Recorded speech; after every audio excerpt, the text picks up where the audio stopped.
ನಮಸ್ತೆ ಎಲ್ಲರಿಗೂ. ಎಲ್ಲರೂ ಹೇಗಿದ್ದೀರಾ? ನಾನು ಚೆನ್ನಾಗಿದ್ದೀನಿ, ನೀವೆಲ್ಲ ಚೆನ್ನಾಗಿದ್ದೀರಾ ಅಂತ ಭಾವಿಸ್ತಾ, ಇವಾಗಂತೂ ಕ್ಲೈಮೇಟ್ ಚೇಂಜ್ ಆಗಿರೋದ್ರಿಂದ ಮಕ್ಕಳಿಗೆ ದೊಡ್ಡವ್ರಿಗೆ ಎಲ್ರಿಗೂ ಶೀತ ಕೆಮ್ಮು ಆಗೇ ಆಗುತ್ತೆ. ಎಲ್ಲರ ಮೇಲೂ ರಸ ಮಾಡೇ ಮಾಡ್ತಾರೆ. ಹಾಗಾಗಿ ನಾನು ಕೂಡ ರಸ ಮಾಡಿದ್ದೀನಿ, ಸ್ವಲ್ಪ ಡಿಫ್ರೆಂಟಾಗಿ ಮಾಡಿದ್ದೀನಿ. ನಿಮ್ಮೆಲ್ಲರಿಗೂ ಇಷ್ಟ ಆಗುತ್ತೆ ಅಂತ ಭಾವಿಸಿ ಈ ರಸಮ್ ವೀಡಿಯೋನ ಶೇರ್ ಮಾಡ್ತಾಯಿದ್ದೀನಿ. ಹೇಗೆ ಮಾಡಿದೆ ಅಂತ ವೀಡಿಯೋ ಡೀಟೇಲಾಗಿ ಶೇರ್ ಮಾಡ್ತೀನಿ ಬನ್ನಿ. ಇಲ್ಲೊಂದು ಬಾಣಲಿ ಇಟ್ಕೊಂಡಿದ್ದೀನಿ, ಮೆಣಸು ಹಾಕ್ತಾಯಿದ್ದೀನಿ, ಜೀರಿಗೆ ಹಾಕ್ತಾಯಿದ್ದೀನಿ, ಮೇಯ್ನ್ ಇದಕ್ಕೆ ಧನಿಯಾ ಹಾಕ್ತಾಯಿದ್ದೀನಿ, ಒಣಮೆಣ್ಸಿನ್ಕಾಯಿ. ಇದೆಲ್ಲ ಚೆನ್ನಾಗಿ ರೋಸ್ಟ್ ಆಗೋ ತನಕ ಹುರ್ಕೋಬೇಕಾಗುತ್ತೆ. ಇದಕ್ಕೆ ನಾನು ಒಂದು 3 ಹಸಿಮೆಣ್ಸಿನ್ಕಾಯಿ ಹಾಕ್ತಾಯಿದ್ದೀನಿ. ಇದೇ ಖಾರಕ್ಕೆ ಒಣಮೆಣ್ಸಿನ್ಕಾಯಿ, ಮೆಣಸು, ಹಸಿಮೆಣ್ಸಿನ್ಕಾಯಿ. ಇದನ್ನಕ್ಕೆ ಕರ್ಬೇವಿನ ಸೊಪ್ಪು ಹಾಕ್ಬಿಟ್ಟು ರೋಸ್ಟ್ ಮಾಡ್ಕೊತಾ ಇದ್ದೀನಿ. ಇದಕ್ಕೆ ನಾನು ಒಂದು ದಪ್ಪದು ಗಡ್ಡೆ ಬೆಳ್ಳುಳ್ಳಿನ ಸಿಪ್ಪೆ ತೆಗ್ದು ಹಾಕ್ಕೊಂಡಿದ್ದೀನಿ. ಇದನ್ನೆಲ್ಲ ಒಂದು ಮಿಕ್ಸಿ ಬಟ್ಲಿಗೆ ನೈಸಿಗೆ ಪೌಡ್ರ್ ಮಾಡ್ಕೋಬೇಕಾಗುತ್ತೆ. ನೀರು ಹಾಕೋದು ಬೇಡ, ತುಂಬ ನೈಸ್ ಅಂದರೆ ಬೆಳ್ಳುಳ್ಳಿ ಎಲ್ಲ ಚೆನ್ನಾಗಿ ಮಿಕ್ಸ್ ಆಗಬೇಕು. ಅಲ್ಲಿ ತನಕ ನಾವು ದಪ್ಪಾಗಿ ನಾನು ರುಬ್ಕೊಬಂದಿದ್ದೀನಿ ನೋಡಿ.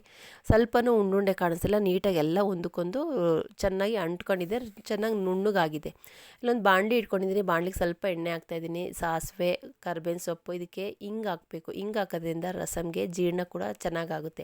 ಇಲ್ಲೊಂದು 4 ಟೊಮೊಟೊ ಸಣ್ಣದು ಚೆನ್ನಾಗಿ ಸಣ್ಣದಾಗಿ ಚಾಪರಲ್ಲಿ ಕಟ್ ಮಾಡಿ ಇಟ್ಕೊಂಡಿದ್ದೀನಿ. ಮಿಕ್ಸಿಲಿ ಕೂಡ ಒಂದು ಸುತ್ತು ಹಾಕ್ಬಿಟ್ಟು ನಾವು ಇದಕ್ಕೆ ಹಾಕಬೇಕು, ತುಂಬ ಚೆನ್ನಾಗಿರುತ್ತೆ. ಈ ಥರ ಟೊಮೊಟೊ ಹಾಕಿ ರಸಮ್ ಮಾಡೋದ್ರಿಂದ ಆ ಮಸಾಲೆ ಕೂಡ ನಾವು ಪೌಡ್ರ್ ಮಾಡ್ಕೊಂಡು ಹಾಕೋದ್ರಿಂದ ತುಂಬಾ ಚೆನ್ನಾಗಿ ಡಿಫ್ರೆಂಟಾಗಿ ಟೇಸ್ಟ್ ಕೊಡುತ್ತೆ. ತಿಂತಾಯಿದ್ರೆ ಹೊಟ್ಟೆ ಫುಲ್ಲು ಆಗುತ್ತೆ, ಹಾಗೆ ಕುಡಿಬೋದು ಕೂಡ. ಊಟ ಎಲ್ಲ ಆದಮೇಲೆ ಒಂದು ಬಟ್ಲು ಹಾಕೊಂಡು ಕುಡಿಯೋದ್ರಿಂದ ಒಳ್ಳೆ ಜೀರ್ಣ ಚೆನ್ನಾಗಾಗುತ್ತೆ, ಶೀತ ಕೆಮ್ಮು ಏನೇ ಇದ್ರೂ ಕಮ್ಮಿ ಆಗುತ್ತೆ.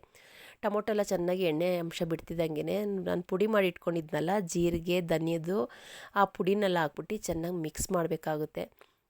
ಇದಕ್ಕೆ ಈಗಲೇ ನೀರು ಹಾಕೋದು ಬೇಡ, ಇದರಲ್ಲಿ ಹಸಿ ವಾಸನೆ ಹೋಗೋ ತನಕ ನಾವು ಚೆನ್ನಾಗಿ ಟೊಮೊಟೊದಲ್ಲೇ ಚೆನ್ನಾಗಿ ಮಿಕ್ಸ್ ಮಾಡಬೇಕಾಗುತ್ತೆ. ಇದಕ್ಕೆ ಒಂದು 1/4 ಸ್ಪೂನಷ್ಟು ಅರಿಶಿನ ಪುಡಿ ಹಾಕ್ತಾಯಿದ್ದೀನಿ. ಅರಿಶಿನ ಪುಡಿಯಲ್ಲಿ ಹಾಕಿ ಚೆನ್ನಾಗಿ ಮಿಕ್ಸ್ ಮಾಡಬೇಕಾಗುತ್ತೆ. ನೋಡಿ, ಟೊಮೊಟೊದಲ್ಲಿರೋ ನೀರಿನ ಅಂಶನೂ ಕೂಡ ಕಮ್ಮಿ ಆಯಿತು. ಸೈಡಲ್ಲೆಲ್ಲ ಎಣ್ಣೆ ಬಿಟ್ಟಿರೋದೆಲ್ಲ ಒಂದಕ್ಕೊಂದು ಅಂಟ್ಕೊಂಡಿದೆ.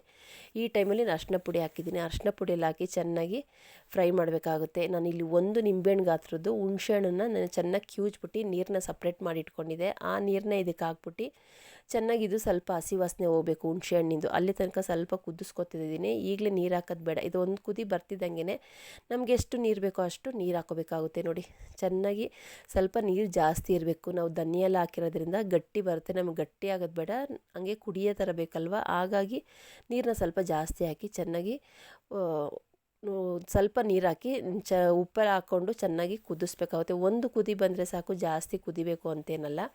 ಹಸಿ ವಾಸನೆ ಎಲ್ಲ ಹೋಗಿರುತ್ತಲ್ವ, ಒಂದು ಕುದಿ ಬರ್ತಿದ್ದಂಗೆ ಕೊತ್ತಂಬರಿ ಸೊಪ್ಪು ಸಣ್ಣದಾಗಿ ಕಟ್ ಮಾಡಿಟ್ರಂತ ಕೊತ್ತಂಬರಿ ಸೊಪ್ಪನ್ನ ಹಾಕ್ಬಿಟ್ಟು ಇಳಿಸಿದ್ರೆ ಮನೆಯೆಲ್ಲ ಘಮ ಘಮ ಅಂತ ಇರುತ್ತೆ. ಯಾಕಂದರೆ ಅಷ್ಟು ರುಚಿಯಾಗಿರುತ್ತೆ ಈ ರಸಮ್ನ. ನೀವು ಒಂದು ಸಲ ನೀವು ಟ್ರೈ ಮಾಡಿ, ಇದು ಹೇಗೆ ಬಂತು ಅಂತ ಮರಿದಂಗೆ ಕಮೆಂಟ್ ಸೆಕ್ಷನಲ್ಲಿ ಹಾಕಿ. ಓದೋದಕ್ಕೆ ನಾನು ಕಾಯ್ತಾ ಇರ್ತೀನಿ. ಫೈನಲ್ ಆಗಿ ನಮ್ಮ ಆರೋಗ್ಯಕರವಾದಂಥ ರಸಮ್ ರೆಡಿ ಆಯಿತು. ನಿಮಗೂ ಕೂಡ ಇಷ್ಟ ಆಗುತ್ತೆ ಅಂತ ಭಾವಿಸಿ ಈ ವಿಡಿಯೋ ಶೇರ್ ಮಾಡಿದ್ದೀನಿ. ಈ ವಿಡಿಯೋ ಇಷ್ಟವಾದಲ್ಲಿ ಲೈಕ್ ಮಾಡಿ, ಶೇರ್ ಮಾಡಿ, ಕಮೆಂಟ್ ಮಾಡಿ. ನಿಸರ್ಗ ಕುಕಿಂಗ್ ಚಾನಲ್ನ ಇನ್ನು ಯಾರೆಲ್ಲ ಸಬ್ಸ್ಕ್ರೈಬ್ ಮಾಡ್ಕೊಂಡೆ ನೋಡ್ತಾ ಇದ್ರೋ ಪ್ಲೀಸ್ ದಯವಿಟ್ಟು ಸಬ್ಸ್ಕ್ರೈಬ್ ಮಾಡ್ಕೊಂಡು ನೋಡಿ. ಇಷ್ಟವಾದರೆ ಒಂದು ಲೈಕ್ ಮಾಡಿ, ನಿಮ್ಮ ಫ್ಯಾಮಿಲಿ ಫ್ರೆಂಡ್ಸ್ಗೂ ಶೇರ್ ಮಾಡಿ ನನ್ನ ವಿಡಿಯೋನ. ಎಲ್ಲೂ ಸ್ಕಿಪ್ ಮಾಡಿದಾಗ ನೋಡಿ, ನಾನು ಅಷ್ಟೇ ಕೇಳ್ಕೊಳ್ಳೋದು. ಬಿಸಿ ಬಿಸಿ ಅನ್ನಕ್ಕೆ, ಇದಕ್ಕೆ ತುಪ್ಪ ಬೇಡ, ಏನೂ ಬೇಡ, ಬರೀ ಬಿಸಿ ಅನ್ನಕ್ಕೆ ಮೇಲ್ಗಡೆಯಿಂದ ರಸಮ್ ಹಾಕ್ಕೊಂಡು ತಿಂತಾಯಿದ್ರೆ ಹೊಟ್ಟೆ ಫುಲ್ಲಾಗುತ್ತೆ, ಜೀರ್ಣ ಕೂಡ ಅಷ್ಟೇ ಚೆನ್ನಾಗಾಗುತ್ತೆ. ನೀವು ಒಂದು ಸಲ ಟ್ರೈ ಮಾಡಿ, ಹೇಗೆ ಬಂತು ಅಂತ ಕಮೆಂಟ್ ಸೆಕ್ಷನಲ್ಲಿ ಹಾಕೋದನ್ನ ಪ್ಲೀಸ್ ಮರಿಬೇಡಿ. ತುಂಬಾ ಚೆನ್ನಾಗಿರುತ್ತೆ. ಒಳ್ಳೆ ಆರೋಗ್ಯಕರವಾಗಿರುವಂಥ ರಸಮ್ ವೀಡಿಯೋನ ಶೇರ್ ಮಾಡಿದ್ದೀನಿ. ಇದೇ ರೀತಿ ಸಿಂಪಲ್ ವೀಡಿಯೋ ತೊಗೊಂಡು ಬರ್ತೀನಿ. ಅಲ್ಲಿ ತನಕ ನಾನು ವೀಡಿಯೋಸ್ನ ನೋಡಿ ಸಪೋರ್ಟ್ ಮಾಡಿ. ಇದ್ರ ಬಗ್ಗೆ ನಿಮ್ಮ ಅನಿಸಿಕೆ ಅಭಿಪ್ರಾಯನ ಮರಿದಂಗೆ ಕಮೆಂಟ್ ಸೆಕ್ಷನಲ್ಲಿ ಹಾಕಿ. ಹೋಗಿ ಬರ್ತೀನಿ. ನಮಸ್ತೆ, ಬಾಯ್ ಬಾಯ್ ಫ್ರೆಂಡ್ಸ್.